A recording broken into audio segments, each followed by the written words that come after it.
Jennifer? Should I be starting? Okay. Hello, everyone. We're so happy you are here tonight. We will begin in a few minutes. Grab some water, a snack, your notebook, and a pen, anything you need for our time tonight as we hear from Birgit Kelly. So just be a few more minutes before we get started officially.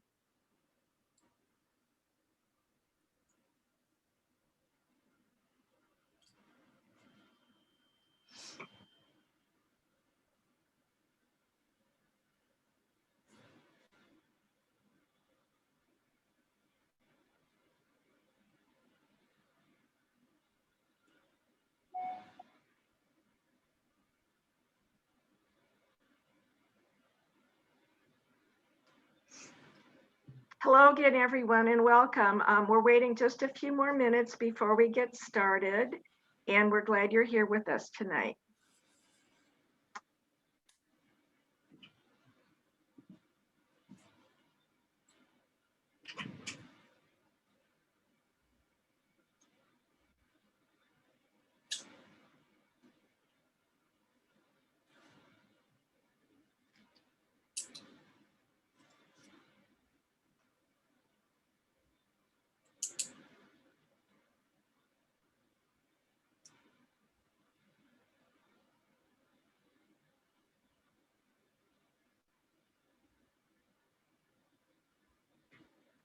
We just had a question in the chat if we prefer video off, and no, we like to see your faces, so please turn your videos on, but keep yourself on mute if possible.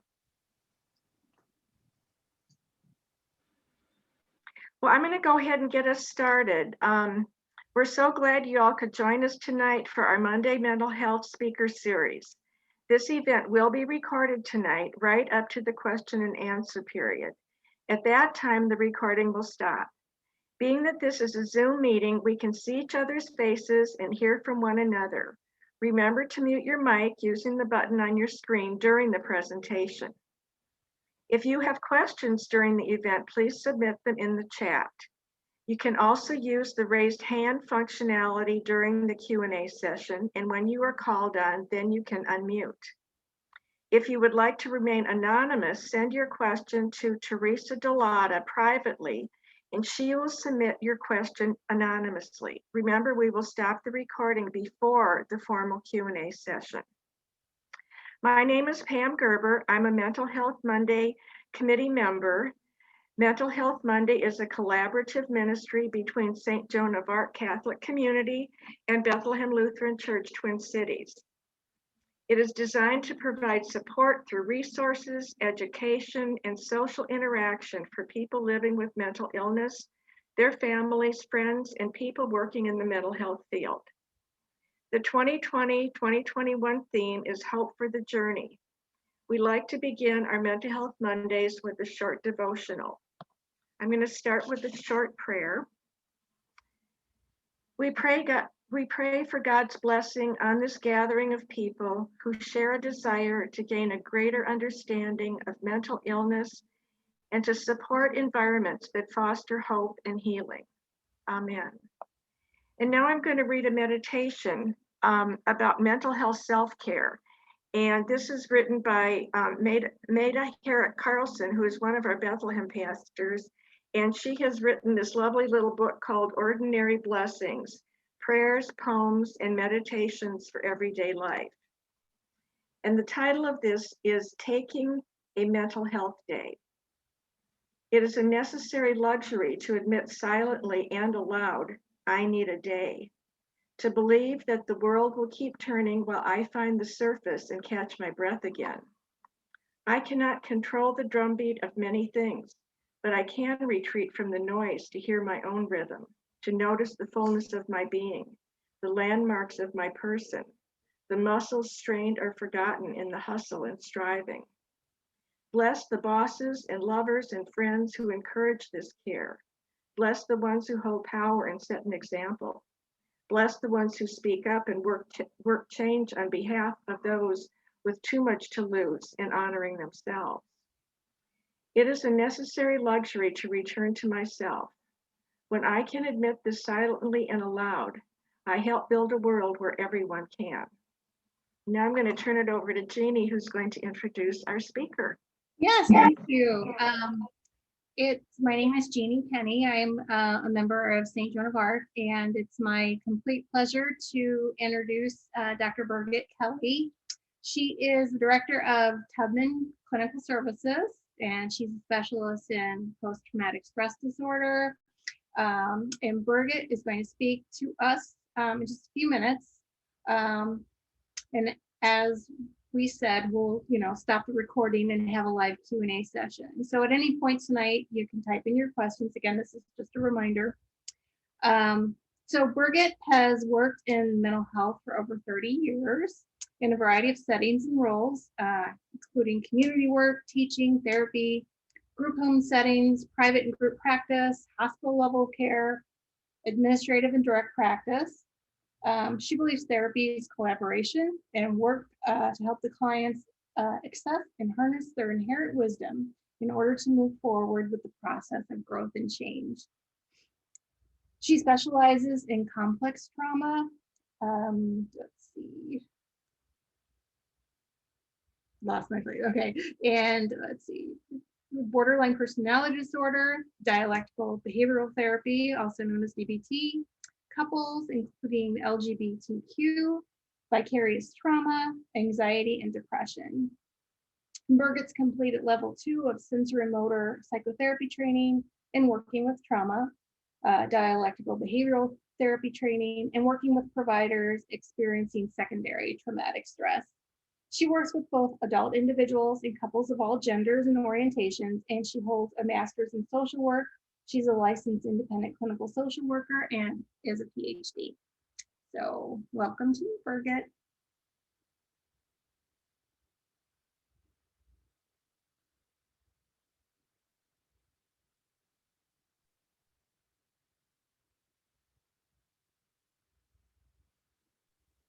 Is that my cue to start? I think that is, yeah, sorry. Okay. I'm going to set my timer so I don't go over time. Thank you. Hold on a second. I'll do this so that I'm on time. Thank you all for letting me speak tonight. First of all, what an honor and a privilege to speak to people about something that is one of my favorite topics. It's weird to think about trauma as a favorite topic, but I think it's so important that we learn it and understand it and recognize it, either in ourselves or in our people, whoever those people might be. So thank you for letting me talk with you. And I just have to say, what a cool thing this is that you're all doing between Bethlehem and St. Joan of Arc. I was actually married at Bethlehem Church many, many years ago. So it has a little place in my heart, a little fondness in my heart. So it's really great to have you all here. So I'm going to talk a little bit about trauma in a second. I'm going to share my screen with some slides, and slides are always kind of a guideline for me. It's kind of like the Pirate's Code. I use them to kind of keep me on track, but oftentimes I go off topic and go rogue if there's an interesting question. And so don't worry too much about the slides. Hopefully they'll help us keep some information, but hopefully mostly this is a conversation. I encourage questions during the discussion. I know we have a formal Q&A at the end, but if you have a question and you want to throw it in the chat, I can't always see the chat, but Teresa's agreed to speak out and remind me that there's a question. And I can't always see you raise your hand. So if you really have a burning question and you want to just interrupt me, just say Birgit, just say it out loud. And there's no shame in that. Just to let people know that the recording will go on throughout the discussion, and then we'll turn it off for the formal Q&A. So if you do raise a question during the discussion and you're okay with that being recorded, that's fine. And if you're not, feel free to put it in the chat and we won't out you as having a question. Okay. All right. So like Jeannie said, I've been working in the field for well over 30 years. I just put 30 because it doesn't make me sound so old. Currently, I am the director of clinical services at Tubman, and part of Tubman, if people are aware of Tubman, is a full service social service agency. We're probably mostly known for our domestic violence programs and our shelter and the legal services we provide for people in that field. I'm in the clinical program, which provides mental health and chemical health or chemical dependency treatment for people in the community. We're a community mental health sector. Most of my job is administrative, but because I love this work so much, they allowed me to keep some clients. So I see about 10 to 15 clients a week, as well as my other parts of my job, so that I can stay fresh. So let's talk a little bit about trauma before I jump in with slides. I think many people in the community have experienced trauma on some level. And we'll talk a little bit more about some distinctions, but sometimes people think, well, it's not big trauma, like obvious trauma, like abuse or neglect, or, I was in 9/11 or whatever. People think of that as kind of obvious trauma, but what we're really trying to do in the trauma field is broaden the definition of trauma, because there's so many other things that happen to people or have happened to people that cause a traumatic response. And so that's why I think it's so important for us to understand it and recognize it, and recognize how it might show up in people, because sometimes someone might be presenting in such a way that's a trauma response, and we just think it's aggression or anger or grief or some other symptom of mental illness or something like that. And so to recognize that a lot of underlying what's happening might be a trauma response, and to try to recognize that. Hopefully I can give you a little bit about how it shows up, some common diagnoses, but also some things that we can use to support ourselves or other people when they're experiencing a traumatic event. Just some simple practices that we can use. I'm a sensory motor psychotherapist, which is a body-centered psychotherapy developed by Pat and Kay Cooney-Minton, and endorsed by some of the big trauma names, Vanderkolk, Dan Siegel. Those might not mean anything to you if you're not in the field, but they're people who have really been studying and looking at trauma and really recognizing that the body itself holds so much trauma and holds so much of our memories. Even if we don't have words for it, the body does. And so sensory motor, we focus a lot on how can we access the trauma through the body, but how can we access safety and resources through the body? So hopefully I'll have time to give you a little bit of that information. So I'm going to share the screen here, put up my slides. If they're there we are. We'll start from the beginning. Okay, so this is just a little information. All right, so first of all, let's start with some definitions of trauma. And the only reason, I think I spelled that wrong, but I should have an editor.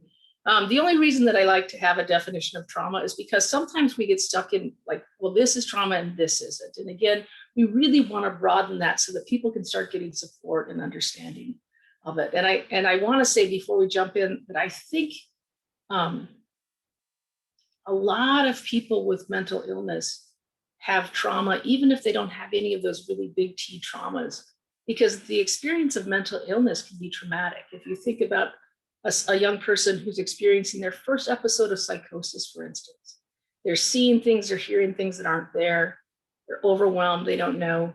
That can feel like a life threat to them in many ways. The experience of treatment can be traumatic for people. Oftentimes people are, not often, a good number of times people are put into treatment maybe against their will, because we think that would be best for them, and it probably is best for them. But that experience of being held or confined in a psychiatric ward or given treatment that you're not aware of, any of those things can be traumatic. So I think it's important to kind of remember that a lot of mental illness, is defined by the diagnostic assessment or whatever, probably has a co-occurring experience of some trauma, if not a lot. And some mental illness is probably caused directly by traumatic events. So it's important for us to understand that. So, different definitions. Psychological trauma is the unique individual experience of an event, a series of events, or a set of enduring conditions.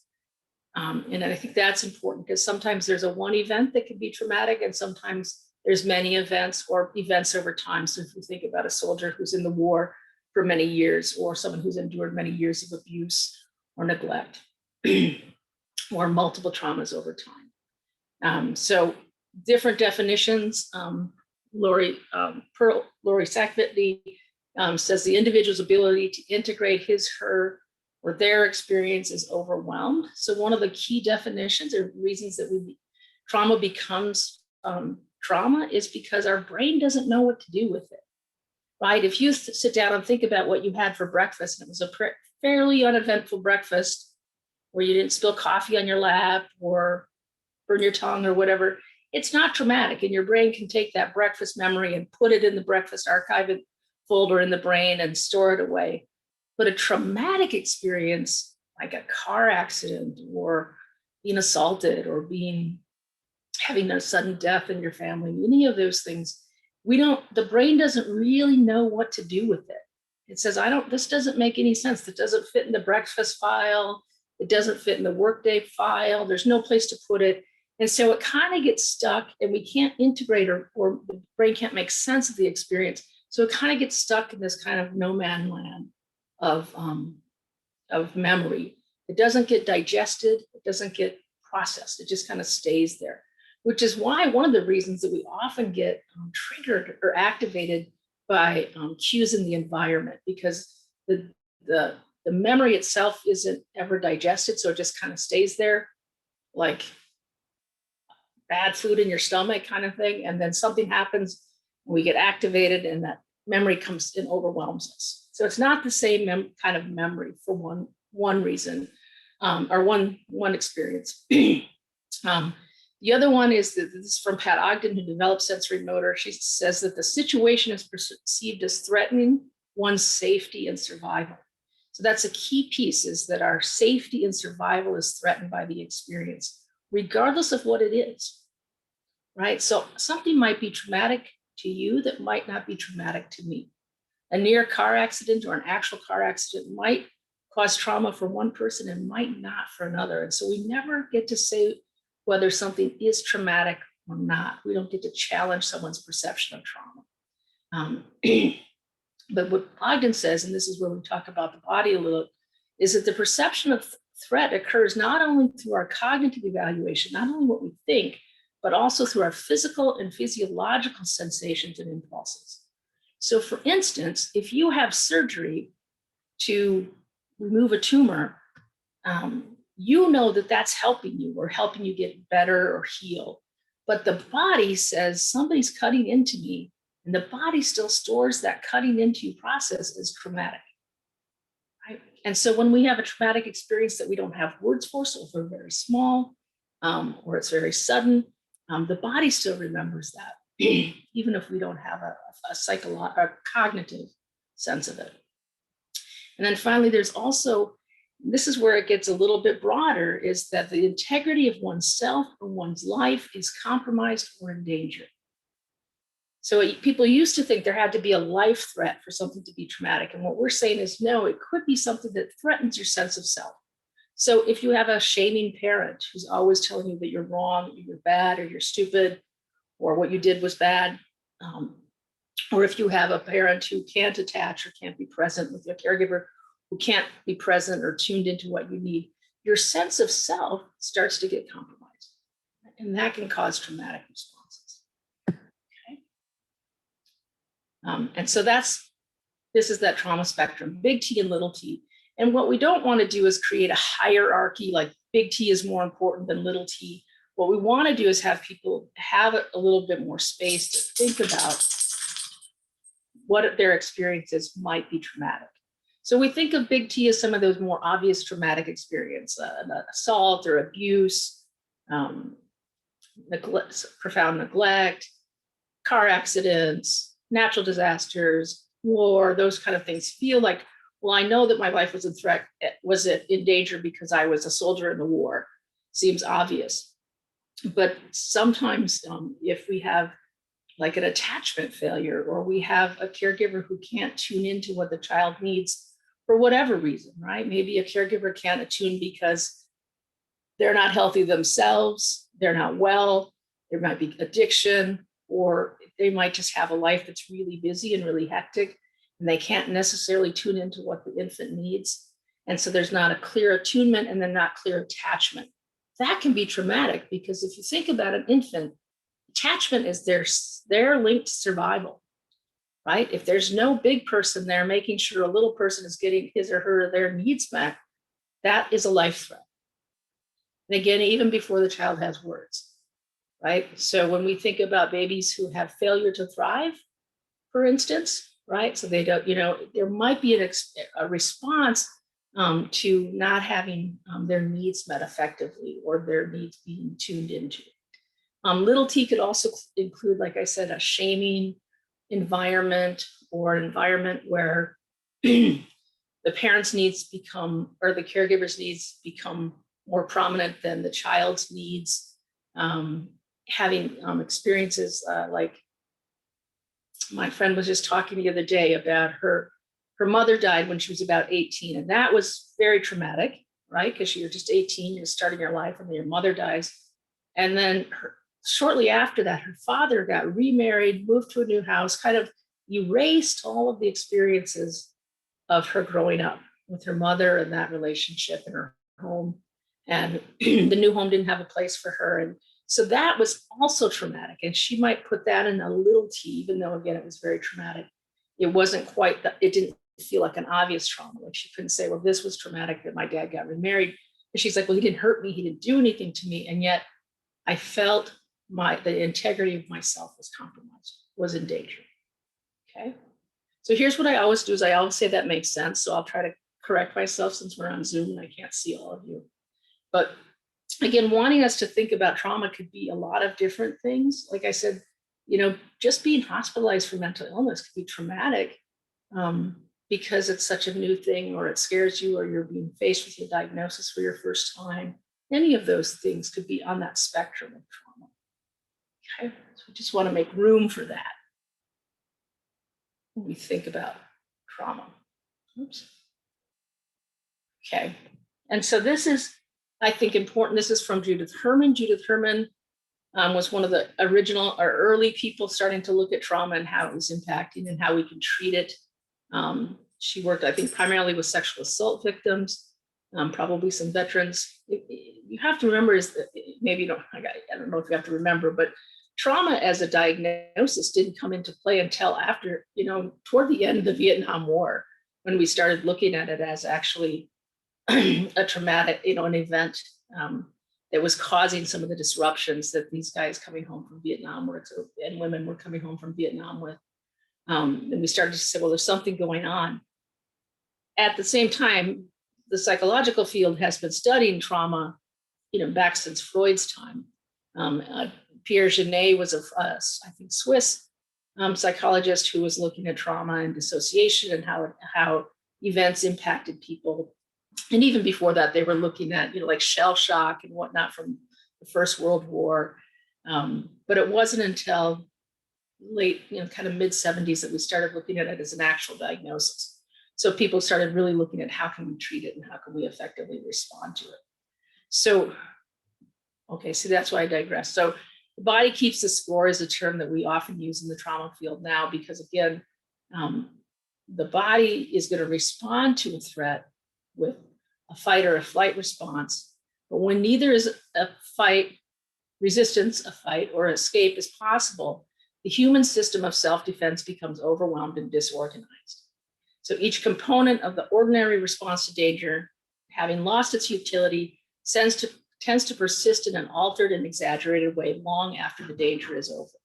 So what's that saying is that if I'm traumatized by an event when I'm 7 years old, say I was in a car accident, and that when you're in a car accident, you really can't fight or flight, right? There's no way to get away, right? The car hits you, you're stuck in your seatbelt, you can't get out. But my body wants to get out. My body wants to get away from it. So the body might do whatever it can to just keep me as safe as possible. It might collapse and kind of like numb out so I don't feel pain at the time, right? But this wanting to get away, wanting to run away, say, from the car hitting me, stays in my body. And then it stays in there long after the car accident. So when I get into a car, I might feel that sense of urgency of wanting to get out of the car.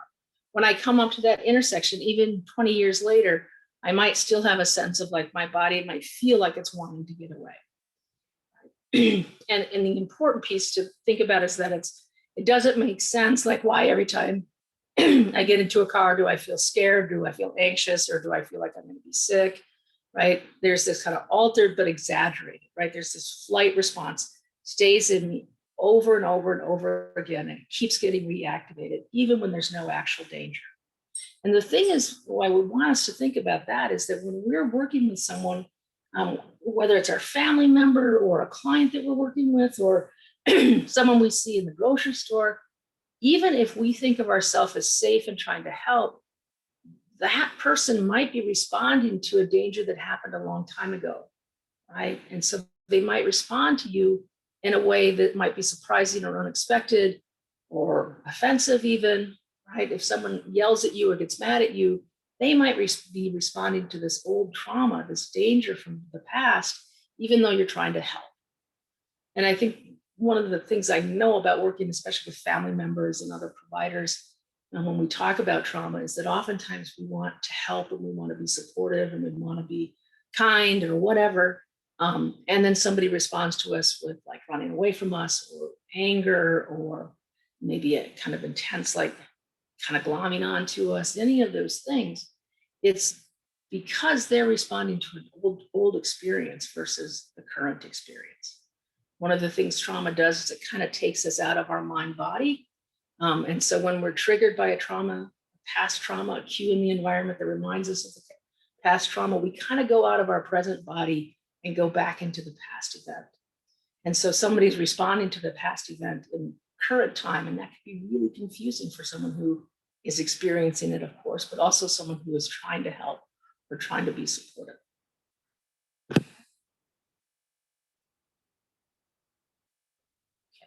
Okay. And so this is, again, why I think it's, and the reason I talk so much about the body is because I'm a body-centered therapist, but also because I think that oftentimes clients can, or people who are experiencing traumatic symptoms can maybe don't identify it as traumatic symptoms, but might talk about what's going on in their body, or we might notice what's going on in their body. And so it might give us some kind of a window into maybe what's going on. So, you know, the body, like I said, we remember these traumatic events through sensory motor reliving. So like I might clench up when someone raises their voice, it talks really loud. If I had an experience with that being scary or dangerous, or I might get really dysregulated, or if someone slams a door, or again, using the car accident example, I might get really anxious as soon as I get into a car or I come up to a certain intersection. Right. And sometimes I don't know what, I might not know what that is. They feel mysterious, like what's going on in my body? Why do I feel sick to my stomach all of a sudden? Why am I shaking? Why am I anxious? And it might be that the body's remembering these cues and we haven't quite put them together. Okay. And again, like we had said earlier, these memories remain unintegrated and then they cause a hijacking. So you're walking down the street, you smell something. I had a client who was in the first Gulf War, and he would say that he would walk down if he would smell oil burning. You know, sometimes there's a little burn on the engine after you get your oil changed. Or, you know, he said, I'd smell that smell and I would be hijacked and think I was back in Kuwait, back in danger. Right, hear a car backfire and I would hit the ground. The 4th of July is really hard for people who have been in wars, right? Fireworks going off, right? Even though they know they're fireworks intellectually, the body mind says there's danger. Okay, so this hijacking happens a lot of times. We call it hijacking because it's sudden and unexpected sometimes. Most people are unaware of all their triggers, and some are very aware, but there's only so much you can do to avoid all those triggers unless you isolate in your home and stay away from everybody. So this is a concept that is developed by Dan Siegel. He calls it the window of tolerance, and I won't spend a lot of time on there, but this is one of the ways that we help kind of track where people are at in terms of managing whether they're kind of centered and grounded or whether they're in a dissociated hyper-aroused state or a dissociated hypo-aroused state. So hyper-arousal means too much arousal. So it's kind of like when we're in between the lines here, We can manage stressors, the bills, arguments with our partner or with our kids, like a deadline at work. We might feel kind of agitated or anxious, but we can stay between the lines and kind of get our work done and stay present and stay grounded. But if we get hijacked, we might bump into this hyper-aroused state, which would be bump us out of the window and into what we would call a dissociated or kind of disconnected state. And we might move into one of our defensive responses or all of them. So defensive responses are those fight and flight.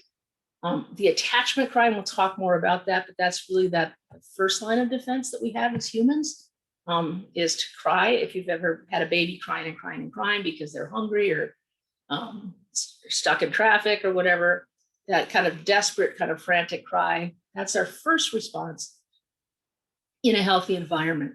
Another hyper-aroused state, hyper-arousal means just so much activation in the body. So you're like really, really activated. Like if you think about a time when you've been really nervous or you feel really shaky inside or really scared or mad or whatever, you feel like that, lots of tension and lots of energy in the body. A freeze is also a hyper-aroused state because the freeze, which is traditionally or adaptively an orienting response, but when it's is that we get very still on the outside of our body, but we're very activated inside. I always use the example of if you're a rabbit, if you think about the rabbit in the yard and the rabbit freezes when he sees you or hears you and he doesn't move, but inside he's prepping, his body is ready to hop off really fast.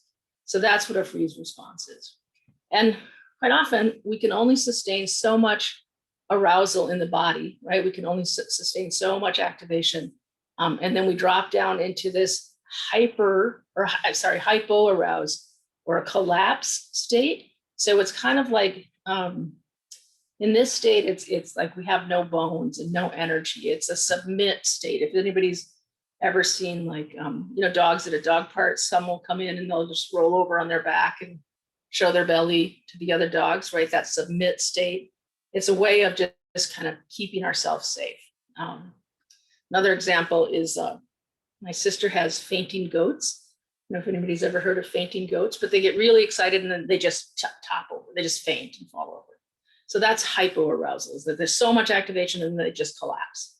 And what happens then is that we don't feel pain, we don't feel the shock of the event. Quite often when people talk about being in shock or I didn't feel any pain in the accident, is they've gone into that state of collapse or submit. And that's a way of the body taking care of us. I talk about this because this is often a tool we use with people, is to help them recognize, where are you at in your window? Can you tolerate the stress, or are you starting to bump up? And let's figure out some ways to bring you back down. Okay. And I realize I'm just going through a lot of topics, so it's just to kind of cover a broad ground, and hopefully it's helpful. So another thing about us as human beings and the animal world as well is that we're wired to detect when we're safe and when there's a threat or danger. And our bodies and our mind respond any way possible to sustain survival, right? So if you're being chased by a tiger, you're probably going to run, right? But eventually the tiger's going to be faster than you, and your body's probably going to go into a collapse or a submit state, so that hopefully the tiger thinks, maybe there's fresher meat somewhere else, right? So our body is going to do whatever it can to sustain survival. So we might fight, we might flee, we might dissociate, we might freeze, because it's really trying to say, this is the best way to stay safe. Oftentimes people will talk about, trauma clients that I see will talk about, like, why didn't I fight back, or why didn't I run away, or why didn't I stop it? And quite often what we recognize is that their body probably wanted to, but recognized that the safest way for them to survive, right, to stay alive or not get badly hurt, was to do what they did, which might be a freeze or a collapse. And so we always want to remind people your body did exactly what it needed to do to survive. And in a healthy or safe environment, a child develops a sense of safety and what we call a social engagement system, right? We respond to the world with curiosity, we're interested, we feel comfortable with new experiences, new people. We see someone on the street, we smile, or we nod. The other day, somebody walked by and said hello, and I said, hello, what a beautiful night, right? So that's our social engagement system. And that works really well if we feel safe and secure. And if we grow up in a safe and secure environment, we develop a pretty good social engagement system. You think about, Sunday morning at church or Saturday evening at church, right? They pass the peace, or say, you reach out to your neighbors and say hello, or that kind of stuff. That's your social engagement system. And if you feel safe, you can do that. If you think there's anybody saying hello to anybody's a threat or a risk to yourself, you probably aren't going to use your social engagement system. You're going to use one of those other defensive responses. So, and that's just what I said. In an unhealthy or less functional environment, we become more and more tuned into potential risks and danger. So what happens is that a child or an adult, any of us, start to prepare for threat and respond effectively in order to respond effectively, right? So we're always ready for threats. So someone raises their voice, we get pretty activated pretty quickly, or we see someone walking toward us and we immediately go to the other side of the street because we've learned in order to survive, or we believe in order to survive that that's the way we have to do it. So we don't take risks, we don't reach out to other people. We kind of look at the world as a dangerous or an unsafe place full of risks. And so what we move through the world is, rather than that social engagement, reaching out and passing the peace, saying, how are you? How's your child? Blah, blah, blah. We move into a place of defense rather than engagement. Pull back. Okay, so when we're always, the impact this has on us is that when we're always prepared for danger, most experiences like going to the grocery store or going to church or going to the dentist. I think the dentist is dangerous, but that's my own trauma. But we think of them as dangerous, even if we know they're safe, right? So someone might come to you and ask for support and might feel really good about that. Someone with trauma might not be able to reach out.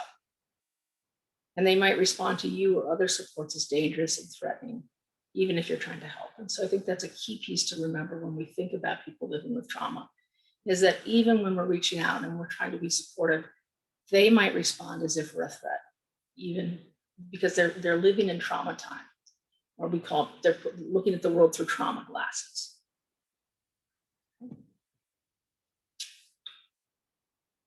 So just some of the ways, obviously, that we see trauma and how it might show up in diagnoses for people who work in the mental health field or have lived with people who have been diagnosed with a mental illness.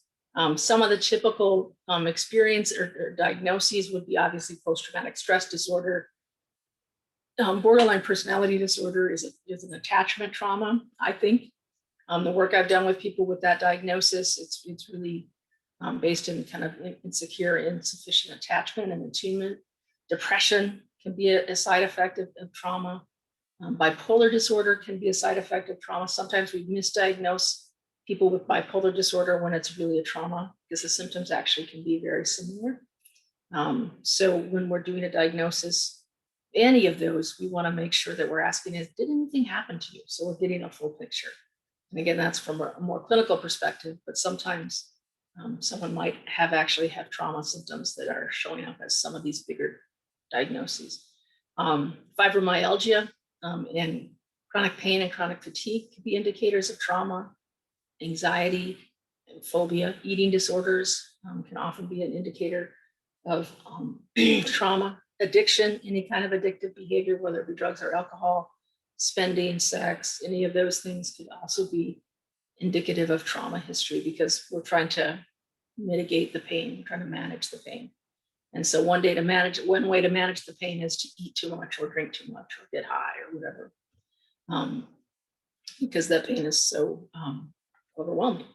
Any kind of dissociative disorder, so people maybe are familiar with dissociative identity. And these are, again, kind of diagnoses that you would get, but we also see it show up in our daily living, right? So trauma is going to cause difficulty trusting people. We're going to have anxiety about being outside our safe zone. Some people can only stay in their home or their car or with certain people. We might have fears about our safety. We might have over anxiety, lots of fear about our loved one's safety. A lot of times people who had childhood trauma are very anxious about their children and their safety. It might be overly protective. We might have trouble forming or keeping healthy relationships.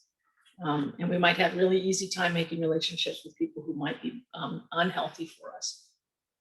We might have difficulty trusting people, or we might be overly or too trusting of people. We might engage in relationships that might not be supportive. We might have trouble focusing or concentrating, especially if we're triggered or activated. Going to work or school can be hard. A lot of people with trauma, again, because it's stored so much in the body, will experience can experience physical illness or pain. A lot of research is showing that a lot of some of the chronic autoimmune diseases, chronic like heart disease, those can be related to trauma. Diabetes, fibromyalgia, rheumatoid arthritis, a lot of those we're finding direct links back to early childhood or not even necessarily childhood, but traumatic experiences. People can have difficulty with boundaries. Sometimes we have people with really rigid boundaries, like nobody gets in and nobody gets out. And sometimes we have very porous boundaries where there's not an ability or a sense of ability about allowing or keeping oneself safe. So we might experience anger or rage, or we might show that to other people. Right? We might take our anger out or rage out on other people or situations, or feeling sad, grief, suicidal ideation. These are all ways that trauma can impact kind of our daily living. And so, again, we bring this up just because it's important for us to recognize that these might be indicators of trauma, but also these are the challenges that people with trauma histories experience on a daily basis. Other kind of disruptions that we've observed with people with trauma is really about ways that it impacts their sense of self. I think that's one of the real tragedies of trauma, is that not only do we have the sense that the world isn't safe, but we have a sense that there's something wrong with us, that maybe somehow it was our fault. So people think that they maybe caused the events. They might have very poor self-esteem or self-worth. There might be a belief that we're bad or dirty or somehow deserve to be harmed. I don't know how many clients have asked what was wrong with them, like what did they do to deserve it, and maybe their sibling didn't or whatever. And of course, none of those are true. But we feel shameful or guilty. Shame is a really big preventer of people getting help for trauma.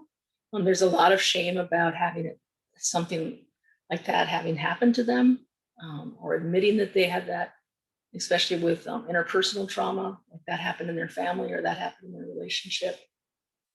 There's guilt, like why did I get out but so-and-so didn't? We have a belief maybe that we're unlovable, or that we feel empty or broken. And these are just some examples. The list is, can go on and on. These are some of the other ways that disruptions might show up for people, especially on their sense of self and their sense of self-worth.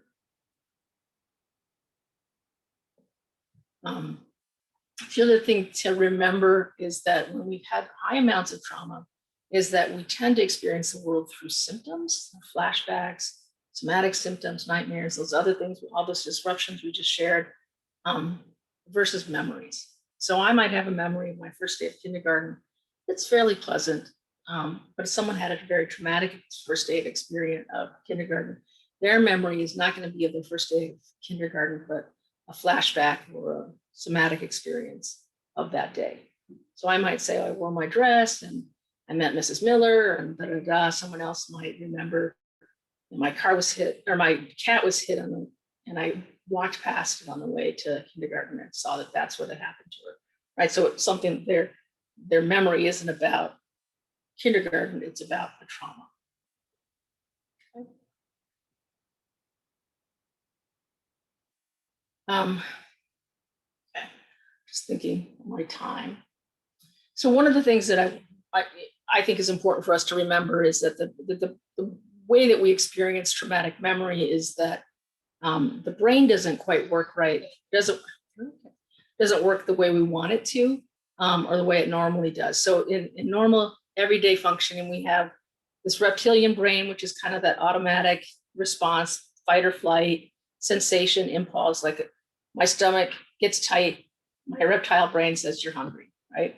The limbic system is that middle part of the brain that develops where we have emotion and language, memory and attachment come in here. And then we have this frontal cortex, which is that front part of our brain, which kind of does the meaning making, reasoning, executive functioning, all those things like it, helps us walk and talk and say, oh, I forgot to pick up toilet paper. I'll have to run to the store, those kind of things. But when there's trauma, we have this trigger in the environment. So a cue, somehow something that happens in the environment, a loud noise or whatever, sends this alarm to this part of the limbic system, and our alarm system goes off. And in order for our body to respond effectively to danger, it takes this frontal cortex, this meaning-making, reasoning part of our brain offline, kind of shuts it down. Because if you are going to be hit by a bus, so if you're walking across the street and the alarm system says there's a bus coming, you don't want to think about how long will it take for me to get hit by the bus and what would happen if I got hit by the bus. You want that reasoning to just shut down so you can move into a fight or flight response. Okay. But when it's a trigger and not an actual threat, and this is going off, right? So I'm getting triggered, cued in the environment, my alarm system goes off, my brain goes offline and doesn't tell me that I'm not in Vietnam, and I go into a fight or a flight response. And I'm responding to something that happened, and I'm not responding effectively to what's happening now, which we can see how that would cause problems, right? Like if I go into a fight mode every time I hear a door slam, right? And I start yelling or I start becoming aggressive or whatever, that's not an effective response to the door just being slammed, right? And it might cause problems in my functioning or problems, especially in my relationships or my communication with other people. So this is just the same slide.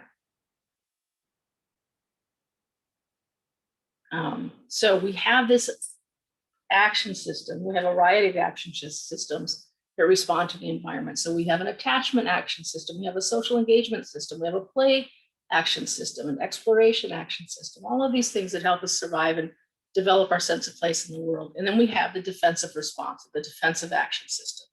And those are those attachment kind, flight, fight, freeze, and then collapse that we talked about. And when there's a lot of trauma, those other action systems of play and creativity and emotional or social engagement, attachment, those kind of get shut back to the side. They kind of get pushed aside, and these things come forward. So rather than like healthy attachment, say to my partner or to my grandchild, I might move into a freeze response or a fight response or a flight response. I might be so anxious and afraid because of trauma. So those systems get trumped by or pushed out by the defensive action system, because again, the mind body thinks that there's always a sense of danger. So here's it's the pictures, it's attachment cry. It's that kind of that first line of defense, that frantic mommy pick me up. There's something wrong, right? The flight response. So that's what we're going to try to get away from the danger, whatever happens. And again, oftentimes we weren't able to, but our body wants to respond. So there's a lot of activation in the body. The fight response. So again, if we're pushed into a corner, we're probably going to, it's kind of the thought is fight or die. Actually, any of these run or die, or, get help or die, fight or die. The freeze response is, again, remember that oriented response. It's like if I'm just really still, maybe they won't notice me. And if I don't move, I won't get hurt. If I move, I'll die. And then there's that collapse submit. So that kind of no bones, kind of just everything goes numb. And again, that keeps us safe in many situations. And so I put this in there just because I wasn't sure who the audience was going to be. But again, I think it's important that when we're working with people who have been survivors of trauma in some way, is that we might, again, try to be helping, but we might get these behaviors instead. So people might be verbally abusive or aggressive. They might yell or swear. They might appear angry or rageful. They might present as really scared of us and pulling back or freezing. They might not talk, or they might be super submissive and agreeable, or they might leave, right? Like I think this slide is from one that I shared with the shelter. A lot of times we'll have people who leave the shelter kind of against recommendation because it might be a trauma response, or they might push you away or present as disconnected or distant, or I don't care, I don't need anything, or whatever. And again, these are just some ways that people might show up that might actually be indicators of trauma rather than they're just trying to be a jerk. Or they don't want your help. And again, these are some things that might impact a situation. So we have to think about, not only do we have trauma, but we have all these multiple other factors that might impact our response to the environment. So addiction, withdrawal, financial stressors, children, trying to figure out what's going to happen next, loss and grief, shame, any of those things could also impact. So you've got trauma and then you've got just normal life stressors. Especially if we're working with people with mental illness or working with people who are seeking services because their life is it's really stressful, those additional stressors are going to make it even harder for them to seek help. Okay. So just quickly on interventions, because I want to give, I think I have about 5 minutes. Is that about right? One of my people? Yeah. I think so. Thank you. So really what we want to do with trauma therapy is to provide this opportunity to process experiences into more kind of what we call bite-sized and manageable memories that fade with time, rather than continuing to haunt us and hijack and trigger and impact their functioning. And so what we do with therapy is that we really try to say, let's take a little bit of that memory and let's process it and see if we can bring on the defensive response that wanted to happen. And in sensory motor, what we say is we try to give the client a new experience of the old experience, right? So if I wanted to push away and I couldn't at the time, then I might work with a person to practice pushing, right? So that they have a new experience. I make it sound really easy. It takes a lot of work and a lot of time. But again, how to create bite-sized pieces of memories that we can process and let them fade away rather than keeping them so present. So one of the strategies we can use if we're working with people who present with this trauma response, right? If they show up with their fight or flight or a freeze, is that we want to try to reduce activation in the nervous system. We want to keep them present, bringing them here and now versus then and there. We want to help kind of expand that window of tolerance, right? So they have more room to bounce around. And we want to try to help them to avoid dissociation and unnecessary defensive actions, right? There's no need to fight me. I'm actually on your team, right? You don't have to run away. I'm here to help. Okay. And so some of the resources that we can do provide like a quick short-term relief. And these are sensory motor or body-centered resources. It's grounding. So having someone just push their feet into the ground or taking some breaths. Breath is actually hard for people with trauma because it brings them so into the body that then they meet the trauma or the memories of the trauma. So sometimes that can be activating, but pressing your feet into the floor, your hands into the chair or your butt into the chair, or pressing against the wall, any of those kind of things can help get a body grounded. Some relaxation, music or sound. Sometimes guided meditation can be triggering for people, but somehow to help their body kind of to start to slow down. Pushing against a wall or against a pillow or a ball, practicing reaching for help. Some of the things we might do with someone, which again is going to offer some kind of a resource, a quick short-term relief, would be working with them to get a sense of their boundary, right? Like I get to have a boundary. Let's practice saying no. And then one of the easiest things to help people get grounded and back into their body is getting them up and walk or move. So yoga, any kind of mindful movement is great, but even just like, let's just walk back and forth. Let's take a walk around the block, or let's walk down the hallway, because walking is going to bring both sides of your brain back on, which is then going to bring that frontal cortex that got knocked off when they got triggered, right? So someone starts not doing well, we want to bring them back into present time. Okay. And then, of course, longer term relief is therapy, and trauma therapy is a phase-oriented treatment.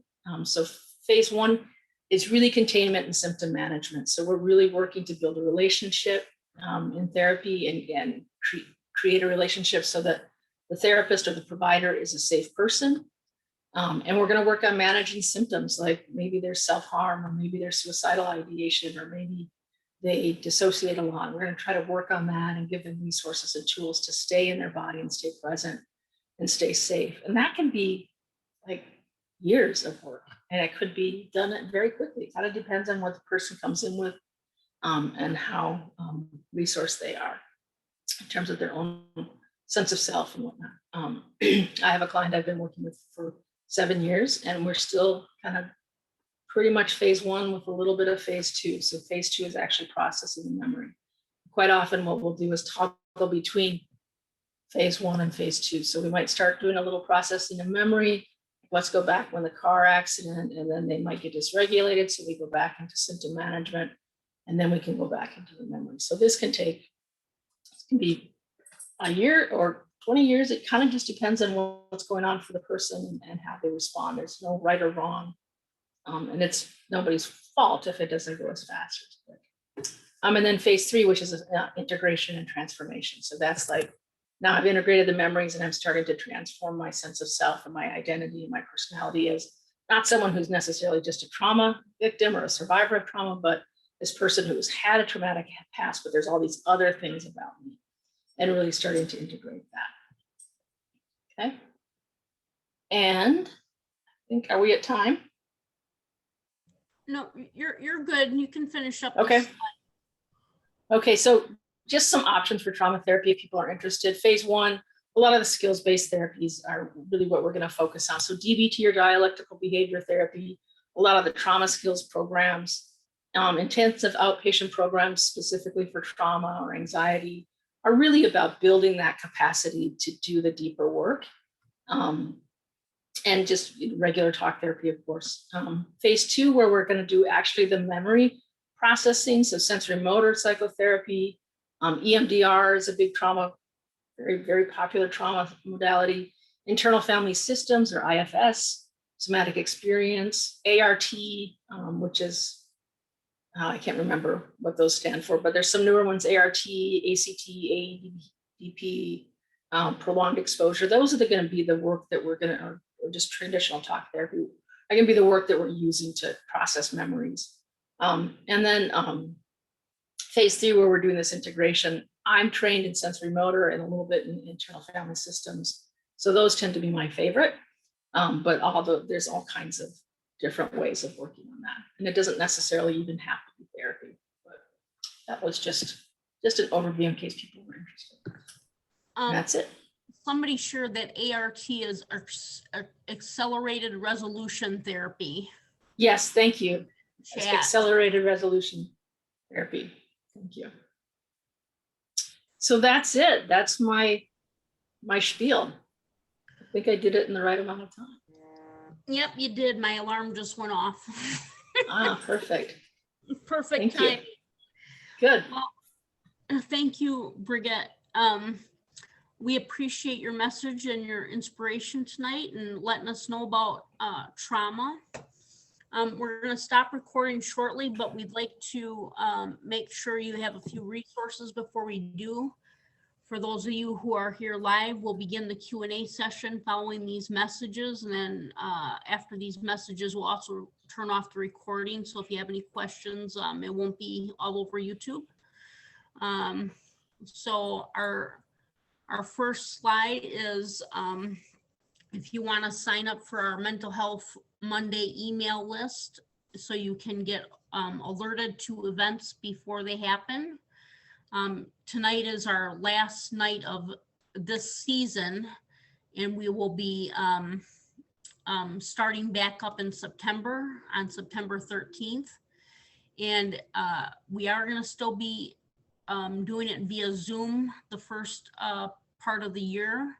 But yeah, so save the date, sign up for, it's at www.mhconnect.org/MHM sign up. And you can get alerted to these events. And we are going to be changing our, it's not going to be the Monday night speaker series in the fall. It'll be Take Time for Your Mental Health speaker series. And so just to be aware of that change, it will still be the same group. We're just refreshing up our bit a little bit. So yeah, if you want to sign up, and I think Jennifer put the, yep, she put the link in the chat for us. Also,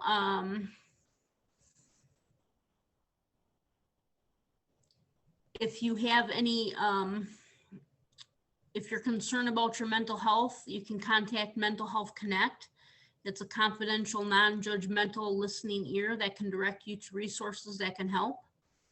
And you can take the first step by contacting Mental Health Connect coordinator or navigator, I mean. They're live Monday through Friday, 8:30 a.m. to 5 p.m. And that's Central Standard Time here in Minnesota. And you can call or text them at 612-312-3377 or email navigator@mhconnect.org. And then also, because some people need supports and stuff, we have the link up in the on the shared screen in the PowerPoint for NAMI Minnesota. And their link is www.namimn.org. And they've got a lot of different support groups and resources here in Minnesota. And they're very active, and you can reach out to them. And if you're having serious issues, you can always call the Suicide Prevention Lifeline is available, and that suicidal crisis or emotional distress, and that's 1-800-273-TALK. Or you can go to www.suicidepreventionlifeline.org. And those are a couple of resources for you. So we want to thank you for coming, and we're going to do the Q&A and stop recording here in a second. And we